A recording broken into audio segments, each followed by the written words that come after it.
So I have a personal question for you. Do you believe in God?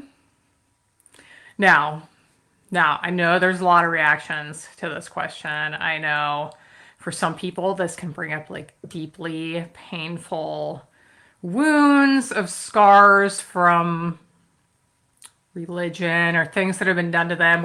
We've got lots of reactions. We've got our Bible thumpers who are like, praise Jesus. We've got our people who use their intelligence and their understanding to explain why that's not possible. Or we have the people who use their intelligence and understanding to explain why it is possible. We've got people who just, the scoffers are like, it's so silly. We've got people who believe in a higher being, not really sure what, some kind of supernatural. We've got people who aren't quite sure.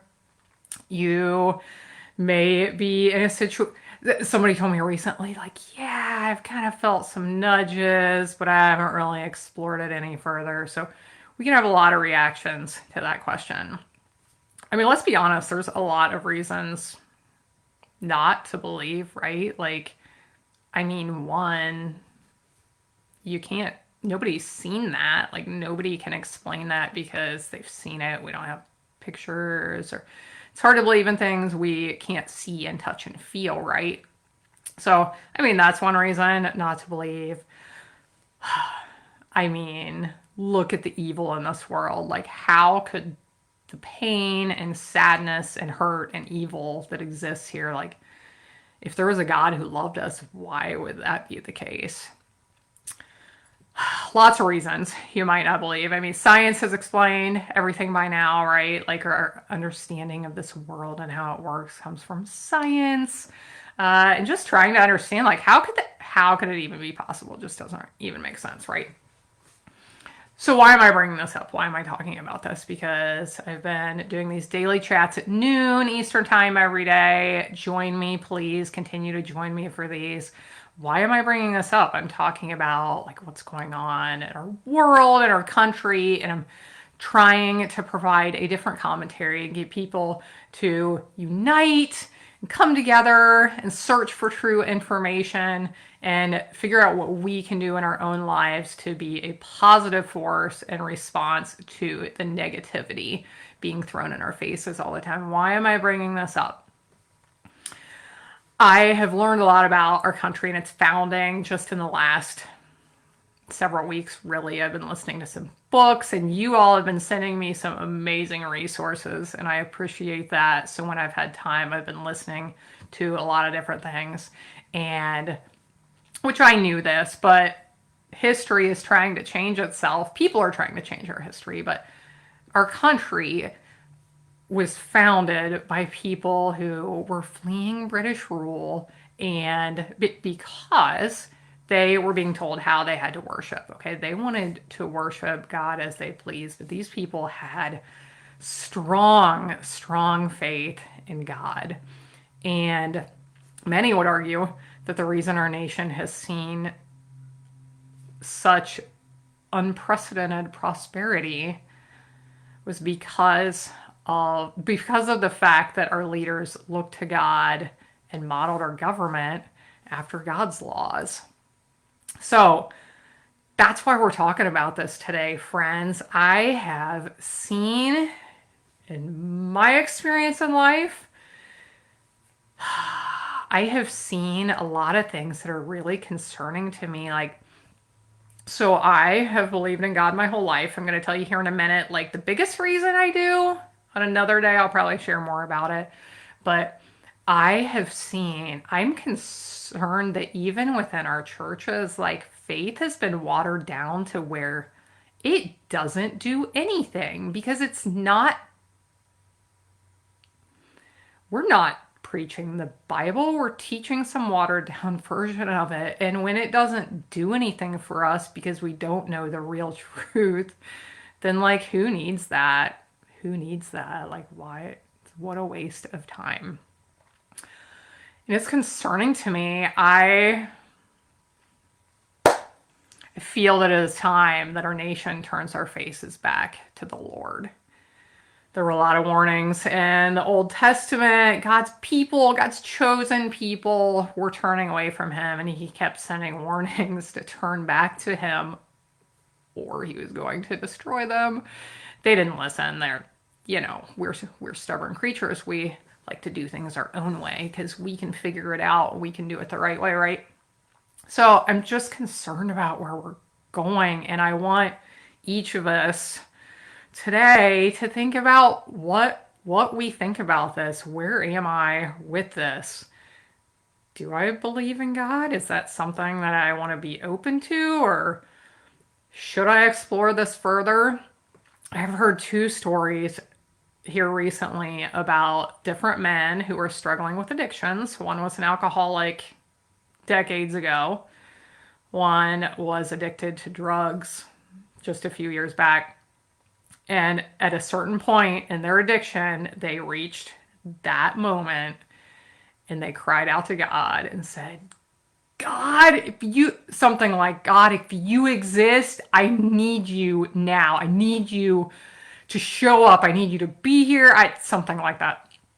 And both of them immediately felt this amazing supernatural feeling, and they both knew immediately they were healed. And these stories are just so amazing to me. The alcoholic one, he went on to found Alcoholics Anonymous. But anyway, it's something that we each need to make this decision for ourselves. But at this moment in time, I think each of us, we also need to be looking at what's going on in our country. And for those of you who do believe, we're called to share the word with others and be the light in this world. And it is our time. We need to share it just because we're called to do that. And we also need to share it for our country because our country needs some light. So the main reason I believe is things that happen on this earth, things that have happened in my life, things that I have happened to people I know, other stories I've seen movies about, read books, whatever, things that nobody can explain. And you can reason through a lot of things. I'm going to tell two stories here in a minute, to what I would consider to be miracle stories. And you can reason through some of these things if you want to. Some of these things are just so unlikely, chances of that happening are just pretty close to zero. So here are the two stories I want to share with you. If you need some uplifting in this world, find some movies based on miracles, movies, stories, books, whatever, listen to them, read. Man, we got to share these stories and things that have happened to you. Share them, because when you share the power of God with people, that will inspire others to believe. And I will be doing that sometime here in one of my talks, more of my personal story.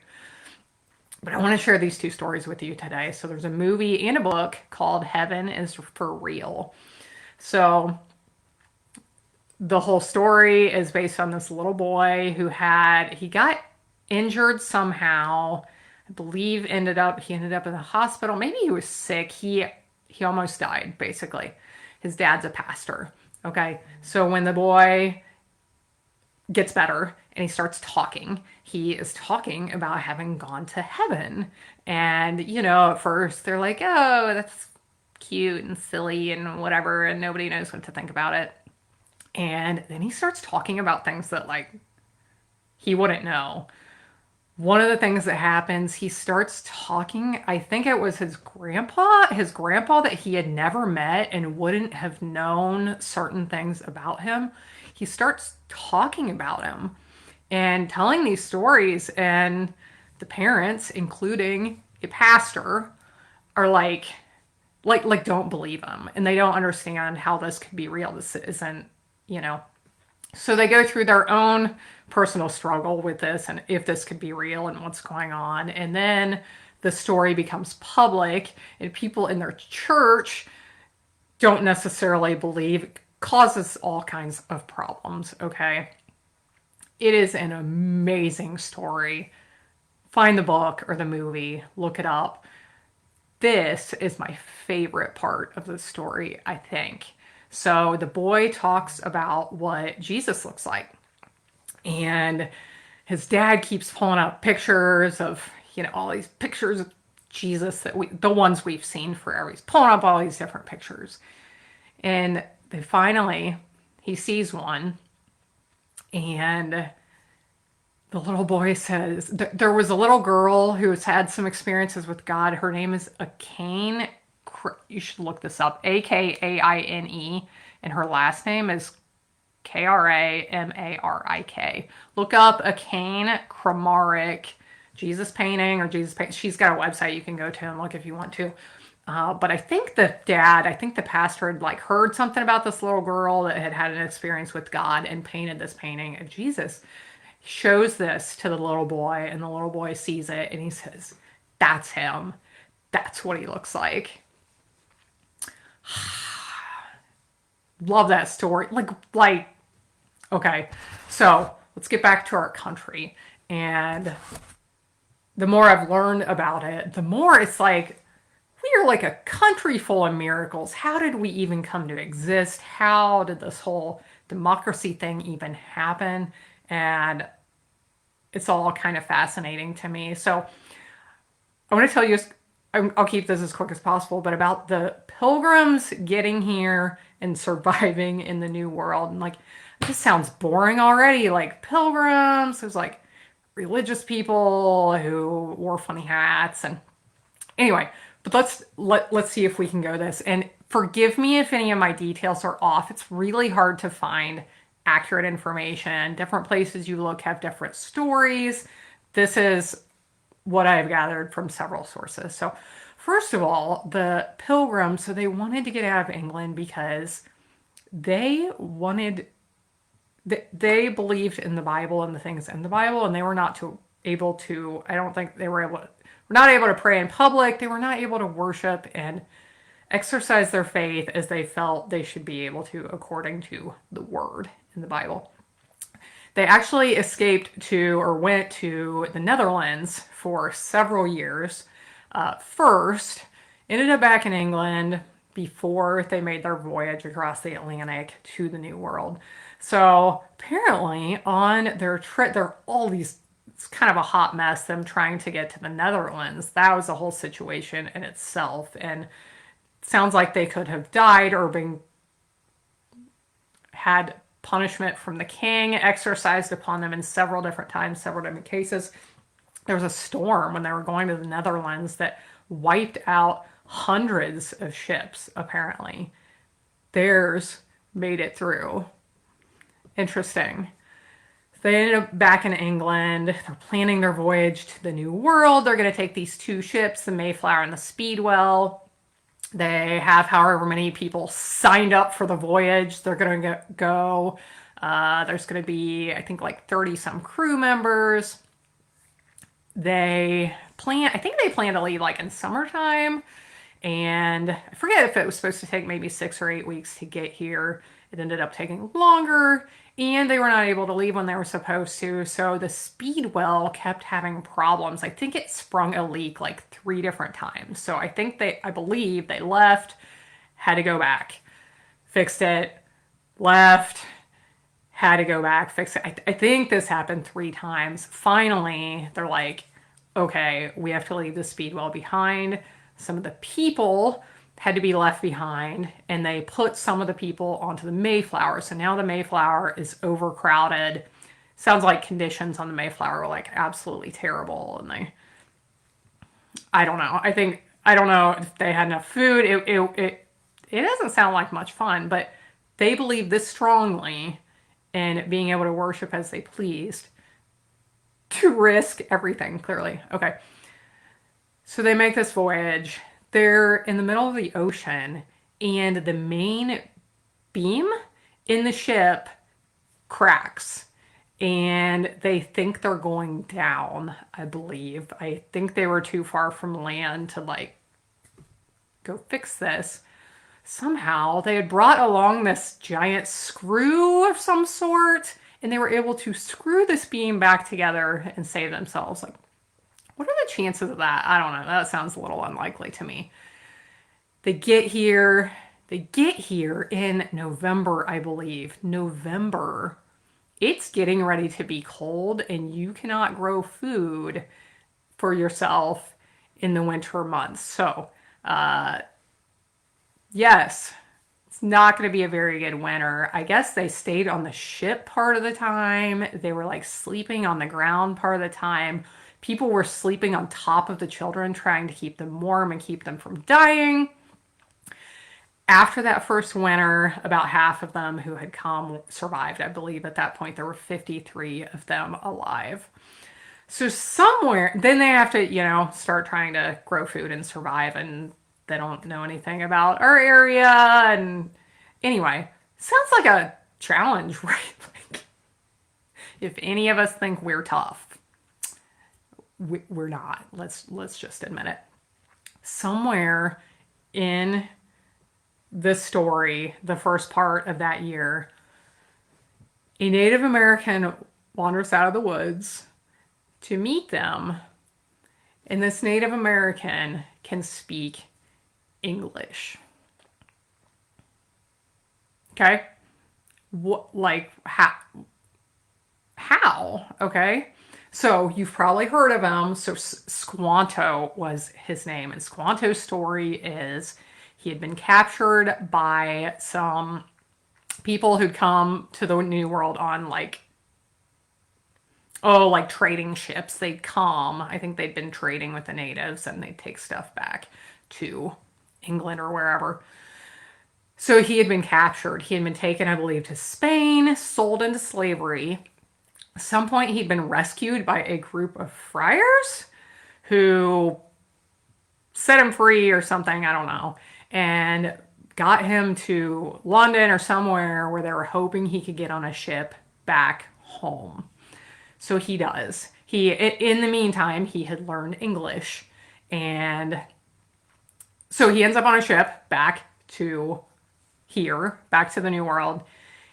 Can you imagine like how exciting that would be after you've been through being kidnapped and slavery and all these things? And now he's going to come back to his people. He gets here, and I believe all of them had died from diseases introduced from across the ocean when these ships were going back and forth.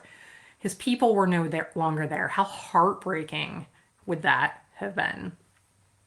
So he ends up living in the woods, basically on his own, I guess.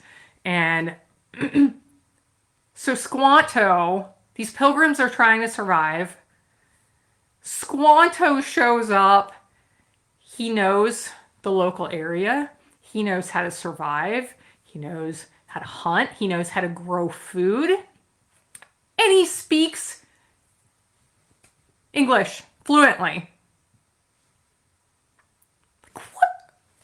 I don't know. Maybe you're like, yeah, that makes total sense. Like, that is hard to believe for me. And if you look throughout our history, many would argue that this was George Washington's words in his inaugural address, the invisible hand. He capitalized those words. This invisible hand from above has been on us, leading us to success and prosperity. And in doing that, we've been able to share these things with the rest of the world. Friends, if you don't know what you believe, I encourage you to do some thinking about that. I know it can bring up a lot of feelings and a lot of stuff for people. I'm going to be making some calls here, sharing some more information of how we can unite and join together in turning our face to God in the name of our country. Here are a few things. I'm going to mention them off real quick. I may explain more later, but I've been feeling several years ago, God was calling me to unite people in prayer for our country. At the time, we tried to spread the word on Mondays at 6:30. Set an alarm on your phone, pray for our country. From now until the election, I'm doing this every night. Set an alarm on your phone for 6:30 p.m. You can do it. I'm in Eastern time. You can do your own time. my pastor at the time I was like, I don't know why. I just keep thinking Monday at 6:30. I don't know why. He was like, it's perfect. Nightly news is coming on. Everybody's turning on that TV for their answers about what's going on in the world, which I am not a huge fan of that information that's coming from most of these sources. Okay. He's like, I love it. They're turning on their TV. We're looking to the Lord who's got the real answers. So pray at 6:30. Set an alarm on your phone. I heard yesterday somebody who was calling for people to fast next Friday and pray for our country. I am responding by, I'm going to do this every Friday. Today's Friday. Every Friday from now until the election. Join me, fast, and pray for our country. If you're a Christian, you don't know anything about fasting, I'm sorry that we have not been teaching people things appropriately since I learned about it and have started doing it. There is power in it. Join me on Fridays. I don't have a list. I don't know what I'm looking at. What else? The other thing on election day, I'm going to try to start encouraging people to organize or join in organized mass prayer for our country on election day. So what you can do, this could happen at your church, this could happen at your home, this could happen with a group of friends. Have organized prayer. It could be for a short time. My idea that I really would love for people to join in with is like at your church, for example. Have people take shifts for the entire time the polls will be open from East Coast to West Coast. So people could take a half-hour shift or an hour shift or however long they want to take. They could be meeting at the church. They could be doing this from wherever they're at. But that whole time the polls are open, have people in your church or your group or whatever it is praying for our country and for the outcome of the election. We're not praying for specific candidates here, okay? Just praying for our country. The other thing I want to do, and I need to look into more, I think I shared this the other day, but I want to get a poster board and make big letters on it with a marker. It's not going to be pretty or fancy or anything. That says pray for USA. I want to go sit however far you have to be away from the polling places to not get yourself in trouble, and just sit there with my sign, because I know if we get out there, people are going to join us. So I will be sharing more about these things soon. If you are appreciating these videos, friends, there have been a lot of you watching along. Not many comments, not a lot of shares. Somehow, quite a few of you are finding these videos. Share them, friends, comment. Please and thank you. I will see you again tomorrow around noon.